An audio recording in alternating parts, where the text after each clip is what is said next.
वाला कल है, यही मेरे देश का कल है। एक नया इतिहास लिखेंगे। साथियों नमस्ते, मैं हूं ज्ञानेश वाकुरकर।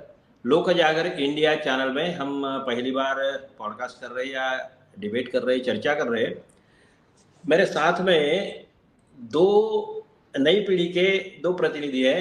एक है शिवांक यादव, दिल्ली से हमसे जुड़ रहे हैं, दिल्ली से बात कर रहे हैं और ये सामाजिक क्षेत्र में बहुत अच्छी तरह से काम करते हैं, भारतीय परिवार के साथ में जुड़े हुए हैं और सामाजिक विशेष सामाजिक पॉलिटिकल इश्यूज में बहुत इंटरेस्ट रखते हैं और युवाओं का संगठन, देशव्यापी संगठन बनाने में जुड़े हुए हैं, लगे हुए हैं। आज हम इनसे बात करेंगे। दूसरे गेस्ट है संकेत वाकुड़कर। संकेत वाकुड़कर अब मेरा बेटा भी है, फिल्म मेकर है, इवेंट इंडस्ट्रीज के लिए कंटेंट प्रोड्यूस करते हैं और एआई के विषय में रुचि रखते हैं। असल में यमाचा गावाला जाऊया इस नाम से जो हमने फिल्म बनाई थी, जिसका मैं प्रोड्यूसर था और उस फिल्म के संकेत डायरेक्टर थे और उन्होंने न्यूजीलैंड में जाकर फिल्म मेकिंग का कोर्स भी किया हुआ है। वो अपने बारे में भी बताएंगे। हमारी फिल्म का एक ये जो जहर खाओ का ये गाना बहुत फेमस हुआ था, वो उसी फिल्म का गाना है। चलो ये हम चर्चा को शुरुआत करते हैं। मैं शिवांक यादव जी से रिक्वेस्ट करूंगा कि आपका स्वागत करता हूं, संकेत का भी स्वागत करता हूं।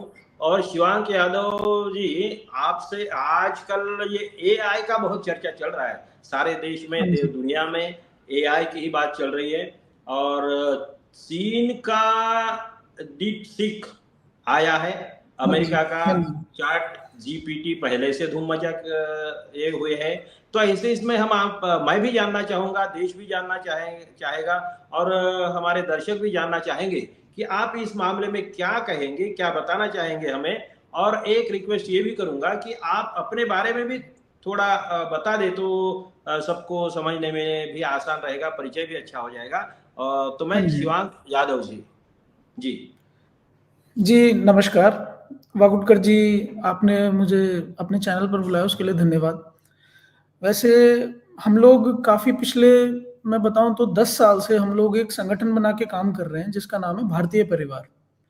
तो संगठन की जो शुरुआत हुई वो उस समय हुई जब देश के अंदर आंदोलन चल रहे थे भ्रष्टाचार के विरोध में।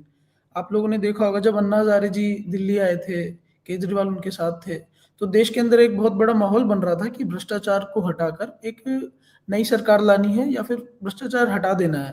तो उस आंदोलन के बाद कुछ ऐसे युवा थे उस आंदोलन में जिनको ये समझ आया कि सिर्फ ये आंदोलन होके खत्म हो गया और ऐसा कोई बहुत बड़ा परिवर्तन नहीं आया देश के अंदर।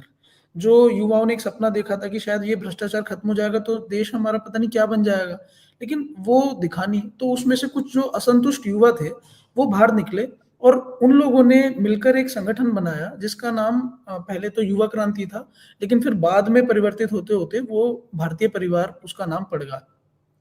उसके अंदर हमने एक अर्थव्यवस्था के ऊपर हमने एक चिंतन करा कि हमारी जो देश की अर्थव्यवस्था है और दुनिया की जो अर्थव्यवस्था है वो कैसे चलती है, उसे चलाता कौन है और उसके अंदर हमेशा एक कमी क्यों बनी रहती है। हमारे देश के पास सारे संसाधन है लेकिन फिर भी हम बहुत पीछे हैं अमेरिका से और चाइना से। तो इसकी मुख्य वजह क्या है? उसकी मुख्य वजह एक अर्थव्यवस्था है। उसके ऊपर हमने एक चिंतन करा, उसके बाद एक किताब लिखी, बैंकों का मायाजाल। वो किताब पीडीएफ में भी बहुत लोगों के पास जा चुकी है, हार्ड कॉपी में भी जा चुकी है। तो वो किताब लिखी गई और उसके बाद हमने फिर उस विचार के ऊपर ही युवाओं का एक संगठन बनाया देश भर के अंदर। तो अभी निरंतर हम उस संगठन की प्रक्रिया में चल रहे हैं और एक हम अपनी अगली किताब भी लिख रहे हैं जिसका नाम है भारत में डॉलर राज। तो उसके अंदर हम डॉलर ने किस तरीके से पूरी दुनिया पे अपना कब्जा कर लिया, वो मजबूत कैसे हुआ, क्या परिस्थितियां थी आज से 1947 से लेके अब तक, 1945 से मुख्य रूप से, क्योंकि जब से द्वितीय विश्व युद्ध हुआ तब से लेके आज तक क्या परिस्थितियां बनी जिससे डॉलर मजबूत हो गया, उसके ऊपर हम अगली किताब लिख रहे हैं। तो ये तो हो गया एक मेरा छोटा सा परिचय। लेकिन अभी जैसे आपने एआई के बारे में पूछा तो वो भी एक बहुत चौंकाने वाली बात है। ये आज बहुत बड़ा मुद्दा है।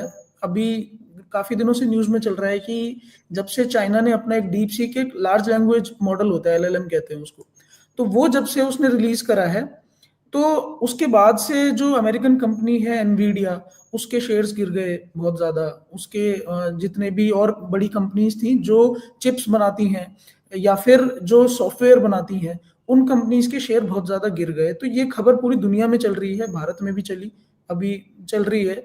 तो इसमें हमें मुख्य रूप से पहले कई चीज़ें समझनी पड़ेंगी कि आखिरकार आर्टिफिशियल इंटेलिजेंस या फिर एआई ये होती क्या चीज़ है, ये हमारे देश में हमें क्यों ज़रूरत है इस चीज़ की अभी, या दुनिया इसके पीछे क्यों पड़ी हुई है, इतने इस पे इतना पैसा खर्च क्यों कर रहे हैं बड़े बड़े विकसित देश। इस चीज़ को हमें समझना पड़ेगा। और भारत इसको डेवलप क्यों नहीं कर पा रहा है, भारत इसमें इतना पीछे क्यों है चाइना से और अमेरिका से।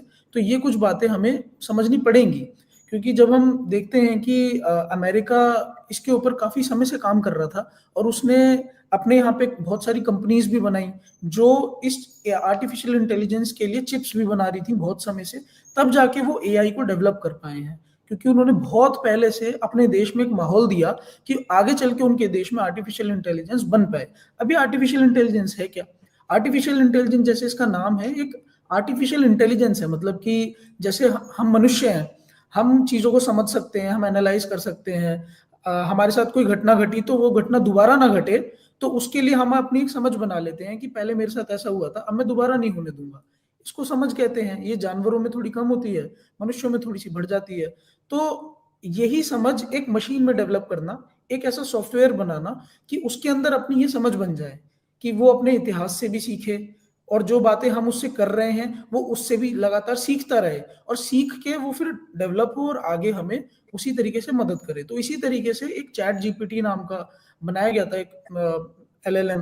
तो उसके अंदर आप उससे सवाल करते थे तो वो उस सवालों से भी सीखता रहता था कि पहले मुझसे क्या पूछा गया था, वो उसके अनुसार ही आपको आगे जवाब भी देता था। इसी तरीके का और भी कंपनियों ने बनाए अपने ऐसे लैंग्वेज मॉडल जिसमें हम उनसे सवाल कर सकते थे। जैसे हम गूगल से सवाल करते हैं कि इस देश की राजधानी क्या है, तो गूगल सिर्फ उस देश की राजधानी के बारे में बता देता है। लेकिन जब हम इस एआई जो एलएलएम है, इससे जब हम सवाल करते हैं तो वो उसके साथ साथ और कई बातें बताता है और आपके पुराने सवालों के आधार पर भी वो और नई चीजें बताता है। एक तरीके से वो एक समझ है, इसलिए उसको आर्टिफिशियल इंटेलिजेंस कहते हैं। तो ये तो एक आर्टिफिशियल इंटेलिजेंस का बहुत छोटा सा रूप है। ये जो बातचीत करने वाला मॉडल है ना, ये एआई का एक बहुत छोटा सा रूप है। एआई तो अभी बहुत चीजों में आनी है, आर्टिफिशियल इंटेलिजेंस अभी बहुत चीजों में आनी है। पूरी दुनिया हथियारों को बनाने में आर्टिफिशियल इंटेलिजेंस का काम ले रही है। अब जो युद्ध होंगे उनके ऊपर काम ले रही है। जैसे अब युद्ध उनके सैनिक नहीं लड़ा करेंगे, युद्ध के लिए वो रोबोट्स को भेजा करेंगे जिनको ये बताया जाया करेगा कि आपको किसको मारना है, क्या करना है। उनको पहले ट्रेन किया जाएगा, वो उनके अंदर अपनी समझ बन जाएगी कि पहले मैंने जब इसको गोली मारी थी दुश्मन को तो इसने मुझे यहाँ पर गोली मार दी थी, तो अब मुझे यहाँ पर गोली लगने से बचाना है अपने आप को। तो वो उससे भी सीखेगा। तो रोबोट्स इस चीज में युद्ध में लड़ने के लिए आएंगे। तो अब एक तरीके से हम देखें तो एआई भविष्य है पूरी दुनिया का, इसीलिए बहुत गंभीर मुद्दा है। और इसीलिए इतनी गंभीरता से ही अमेरिका और चाइना इसके ऊपर लगे हुए हैं, और वो अपने बजट का कम से कम 2 या 3% इस चीज के ऊपर लगा रहे हैं, अपने देश के बजट का। अब हम उनके बजटों के आंकड़े देखें अगर अमेरिका का और चीन का, कि ये लोग अपने बजट का कितना परसेंट लगा रहे हैं, तो अमेरिका अपने देश में जो रिसर्च एंड डेवलपमेंट करवाता है वो लगभग $656 बिलियन की करवाता है। ठीक है, और ये उनके जो टोटल बजट है उस टोटल बजट का 3% है, 3% से भी थोड़ा सा ज्यादा। इसी तरीके से चाइना अपने R&D जो रिसर्च एंड डेवलपमेंट है, कई सारी चीजों का टेक्नोलॉजी में जो रिसर्च एंड डेवलपमेंट करवाता है, वो करवाता है लगभग $463 बिलियन का। वो उनके बजट का कितना है? 2.41%। लेकिन जब हम भारत की तरफ देखते हैं, हम अपने देश की तरफ देखते हैं कि वो रिसर्च एंड डेवलपमेंट में, टेक्नोलॉजी के रिसर्च एंड डेवलपमेंट में कितना परसेंट खर्च कर रहे हैं अपने बजट का, तो वो करते हैं सिर्फ $2.20 बिलियन। वो हमारे बजट का कितना परसेंट बनता है? शून्य से भी कम, मतलब कि 1% से भी कम, 0.64%, 1% से भी कम हमारे बजट का। जी तो जी, अगर आपने हम ये बहुत अनुमान गंभीर, करते हैं- शिवांग जी, आपने बहुत जी गंभीर बातों की तरफ इशारा किया है। मैं संकेत की तरफ जाऊंगा, फिर आपकी तरफ आऊंगा।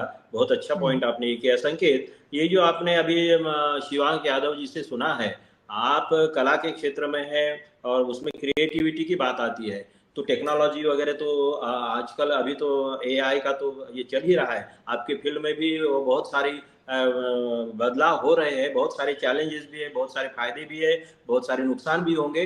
तो इस मामले में आप किस तरीके से देखते हैं एआई को, या क्या क्या देखते हैं, क्या समस्याएं देखते हैं, या क्या वरदान साबित हो सकता है, क्या हो सकता है? थैंक्स। तो आपके सबसे बारे में पहले भी कुछ शॉर्ट जो में मैं बताना है वो थोड़ी बता अपनी दीजिए। जी मैं अपने हाँ। बारे में थोड़ा सा बता दूं कि मैंने मीडिया इंडस्ट्री में ही पिछले कुछ करीब 14-15 सालों से मैं काम कर रहा हूँ अलग अलग सेक्टर्स में।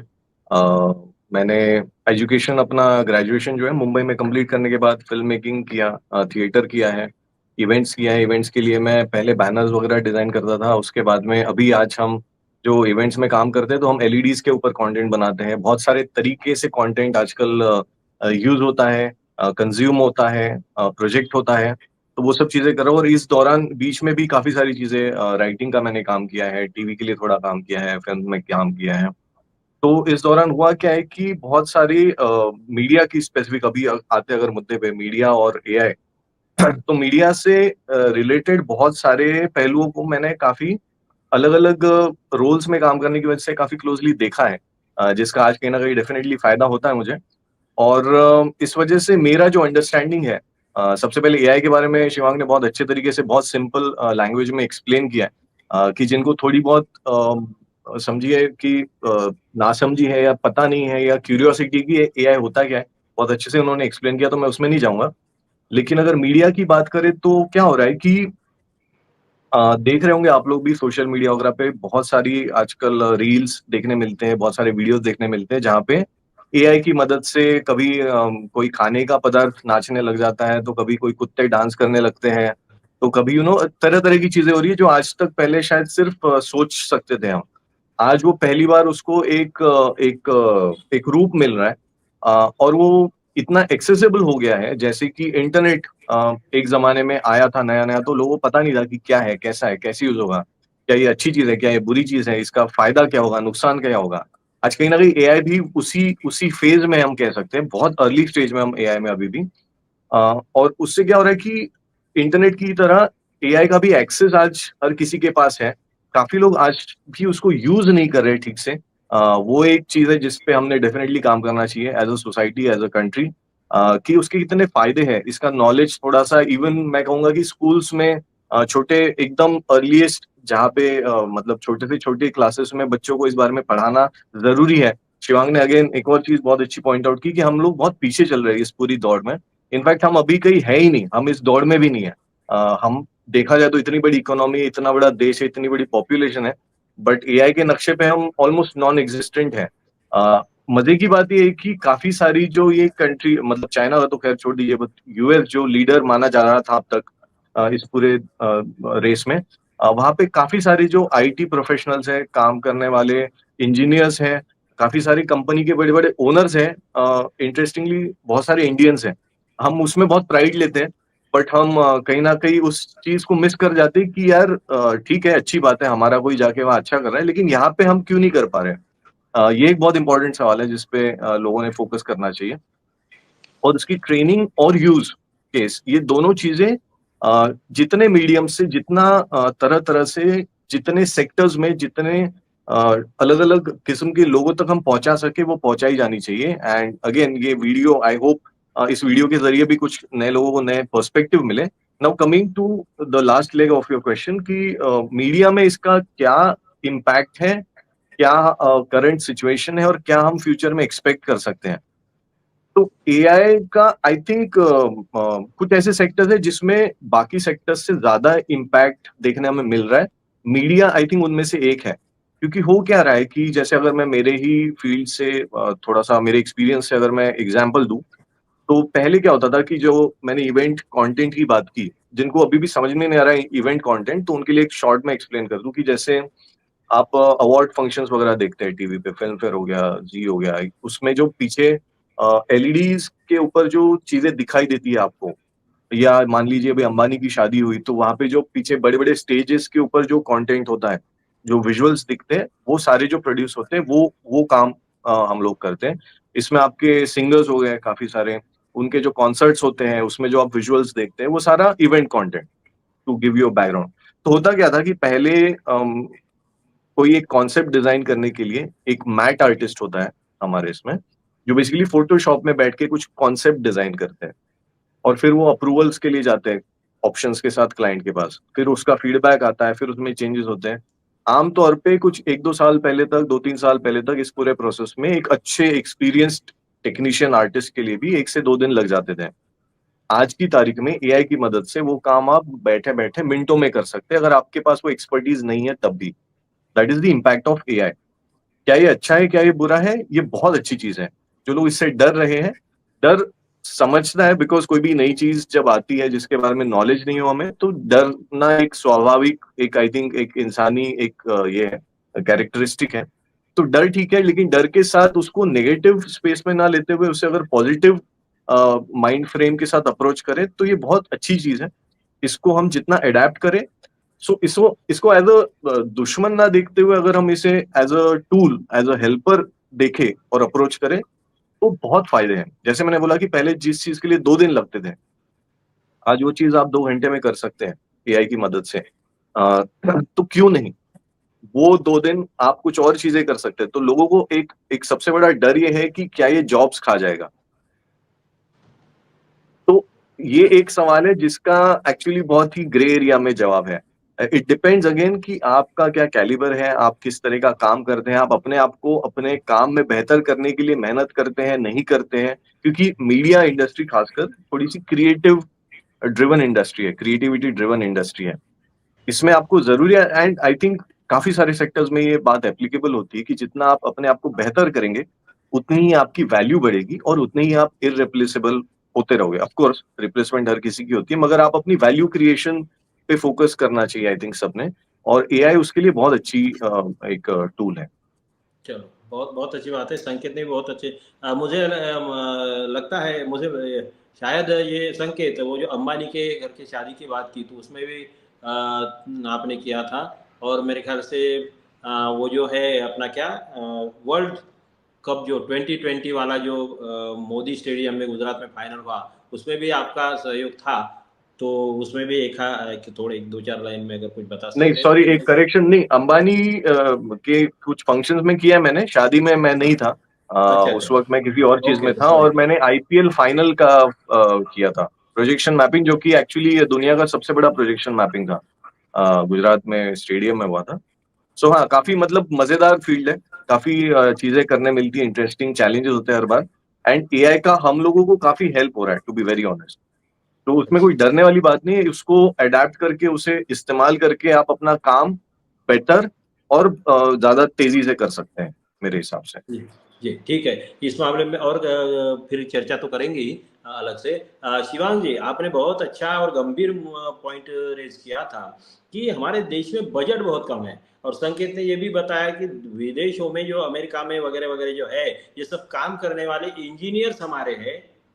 मतलब ये जो प्रोजेक्ट करने वाले ये क्या बोलते हैं, ये मालिक भी हमारे मतलब इस टाइप के इंडस्ट्रियलिस्ट भी इस मामले में है। लेकिन हम अपने देश में इनका इस्तेमाल क्यों नहीं कर पा रहे? क्या आपको हम अभी भी वो अमेरिका उधर समझ लीजिए कि उनका जो चैट जीपीटी धमाका मचा रहा है, चाइना डीप सीक में ये कर रहा है, अब उन्होंने धमाका कर दिया, और हम अभी भी ये हमारे क्या बोलते हैं प्रयागराज में जो महाकुंभ में ही लटके हुए हैं। हमारे पुराणों में तो बहुत कुछ कहा है कि हमारे पास में अस्त्र थे, शस्त्र थे, हमारे पास में हवाई जहाज थे, हमारे साधु मुनि योगी एक फूंक मार दे तो सारी दुनिया को जला देते, बुझा देते, एक आचमन में सारे समंदर को पी जाते हैं। इतनी सारी बातें करने में ही हम लोग जुड़े हुए हैं या जुटे हुए रहेंगे, या कुछ चाइना अमेरिका या उनके पीछे पीछे कम से कम ना आगे तो कम से कम पीछे पीछे तो करें, या विश्वगुरु बनने की बातें ही करते रहेंगे और बजरंग बली वगैरह क्या करे? समय कम है, तो मैं आपकी राय इस मामले में चाहूंगा जी। नहीं देखिए, जैसे अब क्या है ना, भारत का जो एक इतिहास है, गौरवान्वित इतिहास है। हम बोला जाता है हम सोने की चिड़िया थे, तो सोने की चिड़िया हम बहुत व्यवस्थित तरीके से बने थे। हम ऐसा नहीं था कि हमें विरासत में वो संपत्ति मिल गई थी भारत के लोगों को और हम उसको लेकर ढो थे इतने साल तक। हमने वो बनाया, हमें बहुत समय लगा उस चीज़ को बनाने में। हमने एक व्यवस्था बनाई अपने देश में ऐसी, जिसके अंदर लोग बहुत अच्छे व्यवहार से एक दूसरे के साथ आर्थिक व्यवहार कर पाए, जिसकी वजह से हम पूरी दुनिया में जाके एक्सपोर्ट करते थे सामान। हम उस दिन आप अगर आंकड़े देखेंगे तो 17वीं शताब्दी तक भारत पूरी दुनिया का 25% जीडीपी थी भारत की। जो आज अमेरिका का हाल है वो एक समय पे भारत का था। दुनिया की 25% जीडीपी भारत संभाल रहा था और चीन संभाल रहा था।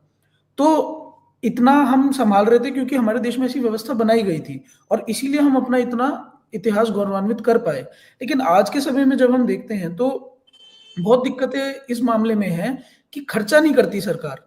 अब अमेरिका और चीन इस चीज के ऊपर बहुत समय से सोच रहे थे और उन्होंने अपने खर्चे सिर्फ इसी चीज को डेडिकेट कर दिए कि एआई टेक्नोलॉजी डेवलप करनी है हमें अपने देश में, तो उसके लिए हमें खर्चे कितने डेवलप करने हैं। अब आप देखें 2024 में चीन की सरकार ने अपना बजट में जो आईटी का बजट करते थे उसके अंदर 10% बढ़ा दिया, सिर्फ एआई को दिमाग में रखते हुए कि हमें एआई के ऊपर भी काम करना है। सिर्फ चीन ही नहीं, अमेरिका भी इस चीज में काम कर रहा है।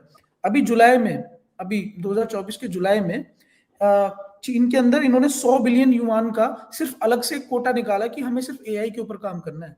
तो जब सरकार के दिमाग में कोई चीज होती है तो वो उसके लिए अलग से पैसा निकालती है, पैसा निकाला जाता है। तो छोटे छोटे जो कंपनी में लोग काम करना चाहते हैं, जो इस चीज को डेवलप करना चाहते हैं, देश में वो लोग निकल के आते हैं। आप उनको सस्ते कर्जे पर पैसा देते हैं, वो लोग जाते हैं और उसके ऊपर एक पूरा सेटअप बनाते हैं। अब ये जो डीप सीक भी है, ये कोई चाइनीज सरकार ने नहीं बनाया, ये चाइना की कंपनी है, प्राइवेट कंपनी है, जिसने ये मॉडल जो है सिर्फ 2 साल में डेवलप कर दिया।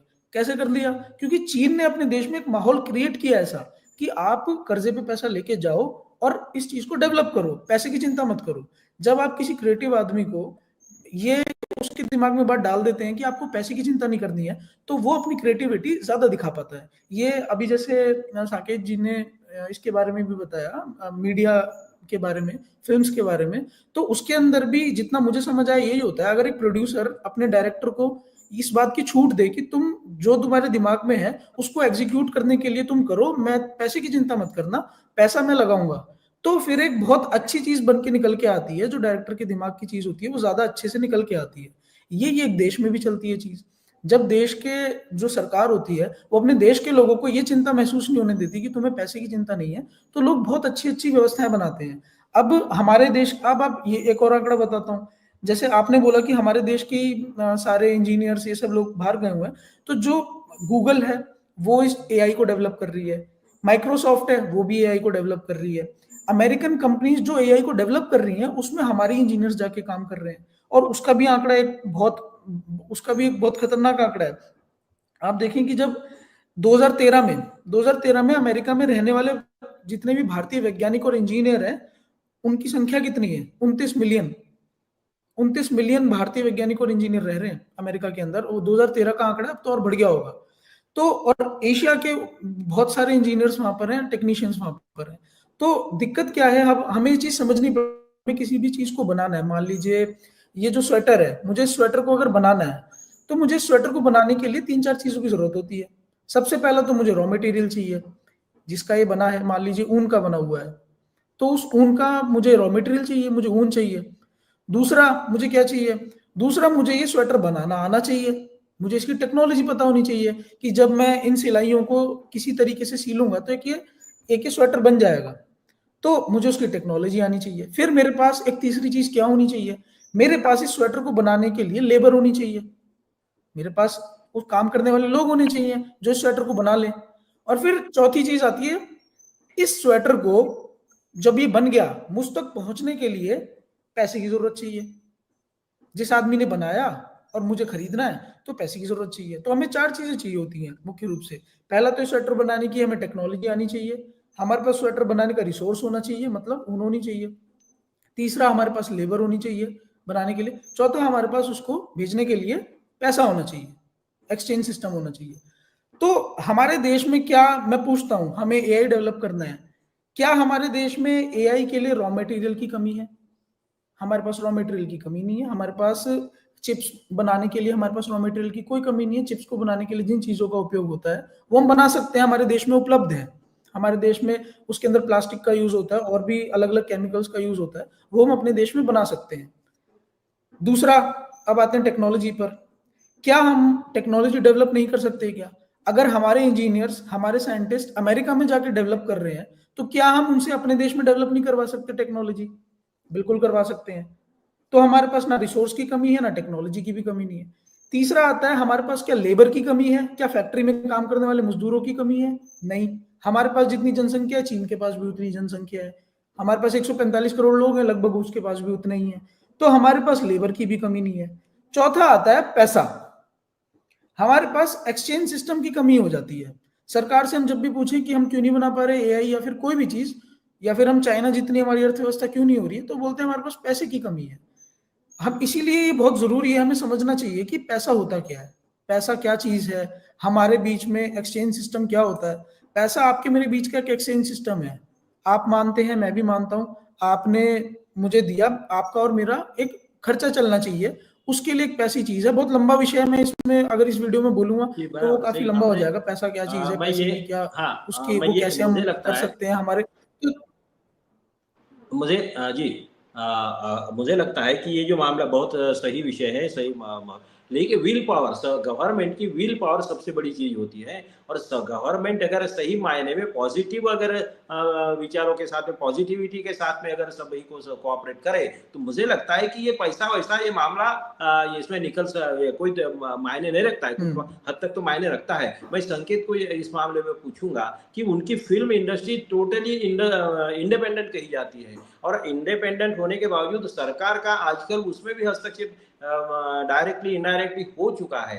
तो इसका असर क्या होगा, या इसमें सरकार से कई मामले हैं, समय कम है अपने पास में, तो उस हिसाब से आप क्या कहना चाहते हैं, हम सुनेंगे संकेत। नहीं, मैं शॉर्ट में रखूंगा। सही बोला आपने कि आजकल कहने के लिए हम डेमोक्रेसी है, बट प्रैक्टिस में बहुत ऐसी चीजें होती हैं जो थोड़ी नॉन डेमोक्रेटिक हो जाती है। मीडिया और फिल्म्स की स्पेसिफिकली बात करो, न्यूज चैनल्स की बात करो, तो वहाँ पे भी ये हालांकि ये डिबेटेबल और बहुत कंट्रोवर्शियल टॉपिक है, बट मेरे मायने में, मेरे ओपिनियन में तो ये डेफिनेटली हो रहा है। बट मुझे उस चीज का उतना अफसोस नहीं है, बिकॉज क्या हो रहा है ना कि एक तरफ अगर यहाँ से वो किसी एक चीज को जो गवर्निंग बॉडीज है दबाने की कोशिश करते हैं, तो इंटरनेट जो फ्रीडम देता है लोगों को, वहां से लोग अपने आप खुल सकते हैं आज की तारीख में, जो बहुत बेस्ट चीज है।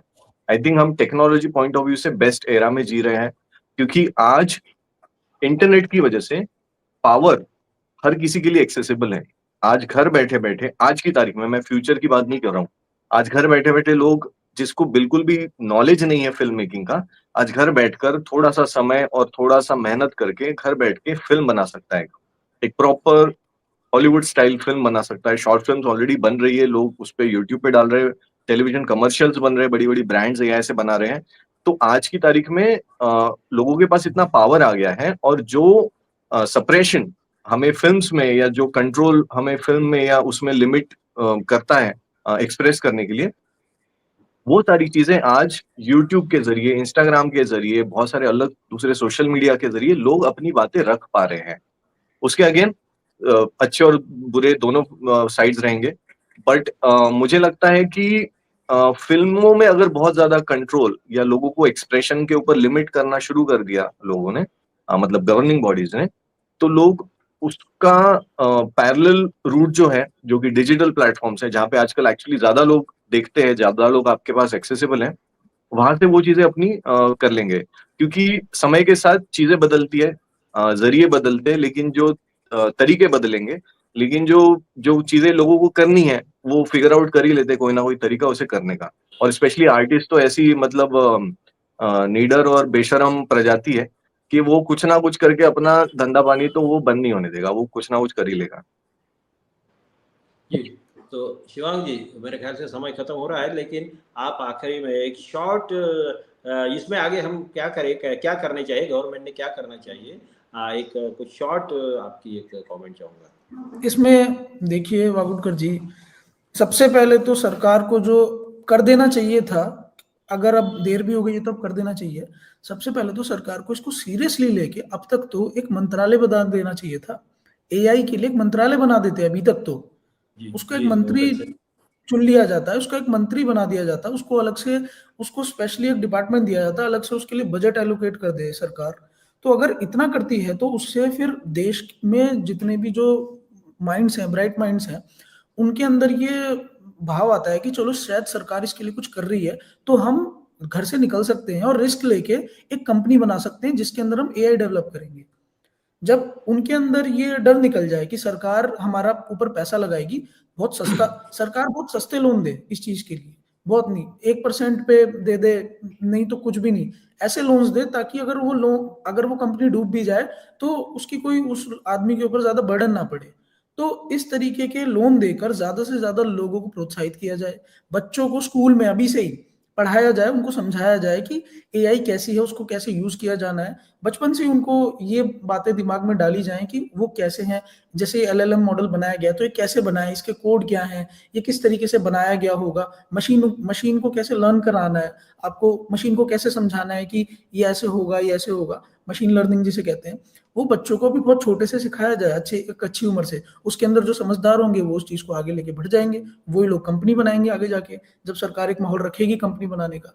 तो इसमें कोई बहुत बड़ा रॉकेट साइंस नहीं है। अमेरिका कर रहा है इसको, चीन भी कर रहा है, क्योंकि उन्हें इसकी महत्वता समझ आ रही है। भारत सरकार को जिस दिन समझ आएगी और भारत सरकार के नेता हिम्मत वाले होंगे और वो दूरदृष्टा होंगे, चीन और अमेरिका के नेता दूरदृष्टा हैं। दूरदृष्टा, एक नेता दूरदृष्टा ही होता है। नेता जो शब्द है, मैं वैसे बताऊं अगर वागुटकर जी, इस बात से थोड़ा सा अलग, नेता शब्द का जो उत्पत्ति है वो होती है, उसका जो मूल शब्द है वो होता है नेत्र से। नेत्र, नेता शब्द की जो मूल उत्पत्ति है वो नेत्र से। तो ये बोला जाता है कि नेता उसी को कहा जाता है जिसको दिखता है। एक आम जनमानस है, उसको दिखाई नहीं दे रही है कोई चीज, एक नेता है उसको दिखाई दे रही है, तो वो उस जनमानस को लेके जाता है कि मैं देख पा रहा हूं, तुम लोग नहीं देख पा रहे, मैं तुम्हें लेके चलता हूं। उसी को नेता बोला गया है हमारे यहाँ पे, जो जनमानस को लेके चलता है। तो इसीलिए उस नेता का दूरदृष्टा होना बहुत जरूरी है। तो हमारे देश के जो नेता हैं, क्या हम उन्हें नेता फिर कहें? क्योंकि उनके अंदर ये दूरदृष्टि तो दिखाई नहीं दे रही। इस टेक्नोलॉजी को लेके जो पूरी दुनिया जिसके पीछे चल दी, उस चीज को लेके दूरदृष्टि हमारे यहाँ पर नहीं दिखाई दे रही है। तो हम उन्हें क्या नेता बोले, चाहे वो किसी भी पार्टी के हों, चाहे वो कांग्रेस के हों, चाहे वो बीजेपी के हों, दोनों पार्टी में एक जैसे ही लोग हैं।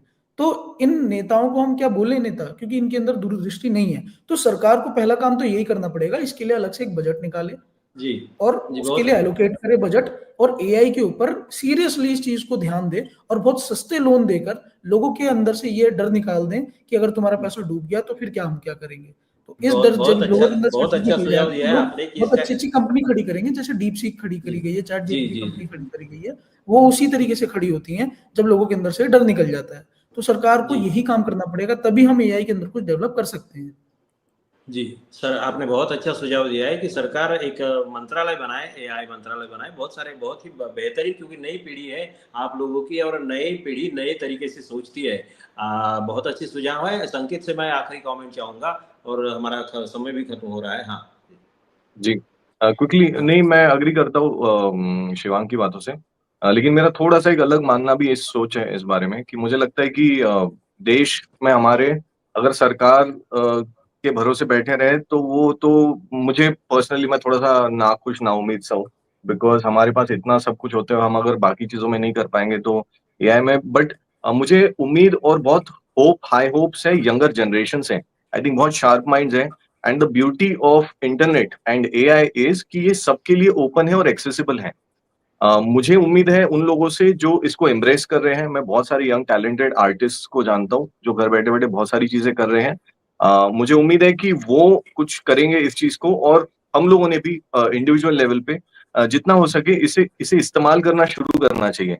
आज इस इंटरव्यू के लिए मैंने क्विकली मुझे डीप सीक और इसके बारे में कुछ एक चीज को लेके कंफ्यूजन था, मैंने फट से एआई खोला, उसको पूछा, उसने वॉइस नोट में मुझे बताया, मैं रेडी होते होते कर लिया। तो बेसिकली हमको वो हमारे कल्चर में लाना पड़ेगा, और जितना ज्यादा कल्चर में हम उसे ला पाएंगे उतना ही ज्यादा लोग उसके बारे में अवेयर हो पाएंगे, उतना ही उस बारे में ज्यादा लोग सोचेंगे, और जितने ज्यादा लोग सोचेंगे उसके सक्सेस के उतने ही ज्यादा मेरे ख्याल से चांसेस बढ़ जाएंगे। So that's all. क्यों जी, बहुत बहुत शुक्रिया दोनों का। असल में ये पहली चर्चा है लोक जागर इंडिया चैनल जो है तो पहले ही चर्चा में इतनी बहुत खूबसूरत बातें आप दोनों ने रखी। और हम पॉलिटिकल लोग या सीनियर लोग भी कई बार बोलते हैं ये नई पीढ़ी ज़्यादा पढ़ती नहीं है, स्टडी नहीं करती है, इनको समाज के मामले में कुछ मालूम नहीं है, अपने पर्सनल इसमें ही हमेशा ये रहती है। तो आप दोनों की चर्चा सुनकर, आप लोगों के सुझाव और आप दो लोगों की चिंताएं सुनकर, आपका नॉलेज सुनकर मुझे भी बहुत अच्छा गर्व महसूस होता है कि हमारी आने वाली पीढ़ी एकदम तैयार है। सरकार कुछ गलतियां कर रही है, इसमें कोई शक नहीं है। सरकार क्या, ये पुरानी पीढ़ी के या पुरानी सोच वाली ही सरकार है, इसलिए हनुमान चालीसा, गाय गोबर, ये बहुत सारी बातें चलती रहती है भाई, श्रद्धा की बात है, आस्था की बात है, हम उससे इनकार नहीं करेंगे। अपनी अपनी श्रद्धा रखो, अपने अपने, मगर देश को मिट्टी में मत मिलाओ। और ऐसा अगर सिर्फ ये टेक्नोलॉजी के मामले में जो वैसी बात है, और संकेत ने भी बहुत अच्छा बोला है कि हमने खुद होके आगे बढ़ना चाहिए। शिवांग जी ने भी बोला है कि गवर्नमेंट की भी कुछ जिम्मेदारियां है और उसके लिए बहुत ज्यादा करने की जरूरत नहीं है। आपको नहीं समझता है तो आप गाय गोबर करते रहिए, लेकिन युवा पीढ़ी या जो कोई अच्छा मिनिस्टर है उसके हाथ में कुछ दे दे, थोड़ी आजादी दे दे, तो देश मेरे ख्याल से आगे बढ़ सकता है। जब अमेरिका कर सकती है, चाइना ये कर सकता है। गाय वगैरह की भी जो बात है, कुंभ की भी बात है, देखिए ये हमारी संस्कृति है, वो एक बिल्कुल अलग चीज है। चीन भी अपनी संस्कृति, जो उसके देश की संस्कृति है, उसको संग लेके चल रहा है, लेकिन उसका अर्थव्यवस्था से कोई अलग है, बिल्कुल वो अर्थव्यवस्था अलग रखता है। टेक्नोलॉजी होनी चाहिए, हमारी संस्कृति वो है, वो हमारे लिए बहुत अच्छा भाव है, उसको देश लेके चलेगा। कुंभ है, वो बहुत अच्छा भाव है, उसको पूरा देश लेके संग में चलेगा, लेकिन टेक्नोलॉजी नहीं होगी ये चीज तो नहीं है। सरकार को उस चीज पे भी ध्यान देना चाहिए। कुंभ पे दे रहे हैं, गाय पे दे रहे हैं ध्यान, तो उस पे भी देना चाहिए। वैसे अगर सही मायने में देखा जाएगा तो गाय पे भी नहीं दे रहे हैं ध्यान, हम उसमें भी डीप में जाएंगे तो देशी गाय आप देखेंगे तो सड़क पर ही घूमती है बेचारी। सही बात है, सही बात है। कोई व्यवस्था नहीं है, लोग उसको रख लें घर में, नहीं है व्यवस्था। सरकार अपनी गौशालाएं, सरकारी गौशालाएं कौन सी बनाती है, तो क्या उनका ध्यान रख पा रही है? उनका भी ध्यान नहीं रख रही। कुंभ के अंदर भी अभी भगदड़ में कई लोगों की मृत्यु हो गई है, तो क्या उसका भी व्यवस्था कर पा रही है सरकार? तो जो हमारी संस्कृति की चीजें हैं उनकी भी नहीं कर पा रही है, टेक्नोलॉजी में तो नहीं कर पा रही है। बिल्कुल सही बात है। सरकार गंभीर नहीं है, सरकार गंभीर ये बोलना नहीं चाहिए, मगर सच बात है, जो सच है वो बोलना चाहिए। और युवा पीढ़ी जो है अपना दर्द, अपना दुख, क्योंकि ज्यादा से ज्यादा तो उन्हीं को सामना करना है इन समस्याओं का। तो जो भी सरकार की गलतियां हैं, सरकार में जो भी लोग होंगे गलतियां, उनको हमें बतानी होगी। और क्या है कि ये सच बोलना होगा, दुनिया के सामने सच कहना होगा। शायरों को, कवियों को, आर्टिस्ट लोगों को, प्रोफेसर्स को, डॉक्टर्स को, सभी लोगों को सबकी जिम्मेदारी है। और ये ऐसा नहीं है कि भाई पॉलिटिकल लोग ही करेंगे या मूवमेंट वाले लोग ही करेंगे। भाई देश के हालात बिगड़ेंगे तो सभी को सफर होना पड़ेगा। देश के हालात अगर सुधर जाए तो सभी को फायदा होगा। तो मुझे लगता है कि ये पहली चर्चा बहुत ही बेहतरीन रही है। जो भी सुनेंगे इसमें कोई शक नहीं, मैं विश्वास के साथ में कहता हूँ कि हमारी पहली चर्चा है। लोक जागर इंडिया ऐसे अलग अलग उपक्रम चलाएंगे, अलग अलग। और हमारे शिवांक जो है तो दिल्ली से हमारे साथ में हमेशा जुड़ेंगे, हमारे भी परिवार के वो सदस्य है। और संकेत जो है वो मुंबई से है, वो कला के क्षेत्र से। और भी बहुत सारे युवाओं को हम जोड़ेंगे, महिलाओं को जोड़ेंगे, एक्टिविस्ट को जोड़ेंगे, सभी हर क्षेत्र के लोगों का हम लोक जागर इंडिया के माध्यम से एक बड़ा सा परिवार बनाएंगे। नई विचारधारा, सरकार से भी कुछ बातें करेंगे, सरकारी लोगों से भी बातें करेंगे। तो आज की चर्चा मुझे लगता है कि आज यहीं पे खत्म करते हैं। खुल्लम खुल्ला बात करेंगे, डरने की कोई बात नहीं। हर बात के हर पहलू पे हम खुल्लम खुल्ला बात करेंगे। आप देखते रहिए लोक जागर इंडिया चैनल। सब्सक्राइब करिए, शेयर करिए, लाइक करिए। हमें आपका साथ चाहिए, तन से, मन से, धन से। शुक्रिया। आने वाला कल है, यही मेरे देश का कल है। एक नया इतिहास लिखेंगे।